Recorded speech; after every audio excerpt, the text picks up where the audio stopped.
ये कहानी एक लड़के की है। उससे एक लड़की प्यार करती थी और शायद वह लड़का भी उससे प्यार करता था। वो लड़की लड़के के पड़ोस में रहती थी और दोनों एक दूसरे को अच्छे से जानते थे। लड़की के हाव भाव से लड़के को पता चल गया कि लड़की उसे पसंद करने लगी है। और कुछ दिनों बाद एक दिन लड़की ने लड़के से अपने प्यार का इजहार कर दिया। लड़का भी उससे प्यार करता, लेकिन वह लड़की से कभी कह नहीं पाया, क्योंकि वह डरता था कि कहीं लड़की ने मना कर दिया, कहीं वह नाराज हो गई तो वह क्या करेगा। इसलिए उसने कभी नहीं कहा। और जब लड़की ने अपने प्यार का इजहार किया तो लड़के ने भी एक्सेप्ट कर लिया और अब दोनों एक हो गए। अब दोनों एक दूसरे से रोज फोन पर बात करने लगे। कुछ महीने तक ऐसे ही चलता रहा और एक दिन लड़के ने लड़की से कहा, मैं तुमसे शादी करना चाहता हूँ। तो लड़की ने भी हाँ कर दी। लेकिन शादी के लिए दोनों को अपने घर वालों को मनाना था। लेकिन उससे पहले ही लड़के की माँ को उनके बारे में पता चल गया।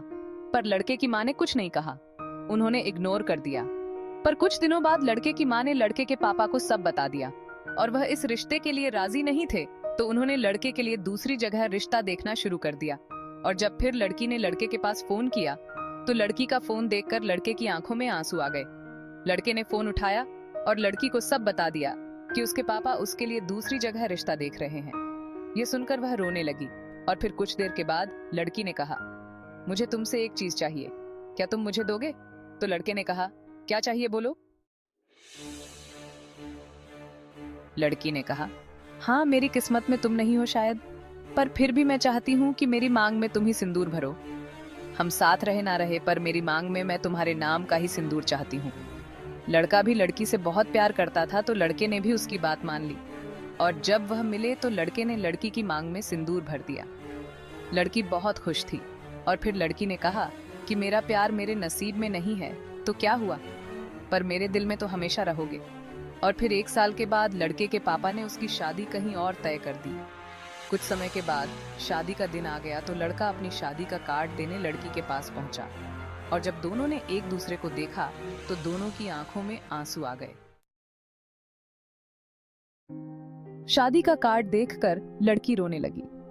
लड़के ने उसे शादी का कार्ड दिया और अपनी आंखों में आंसू लिए वहां से चला गया।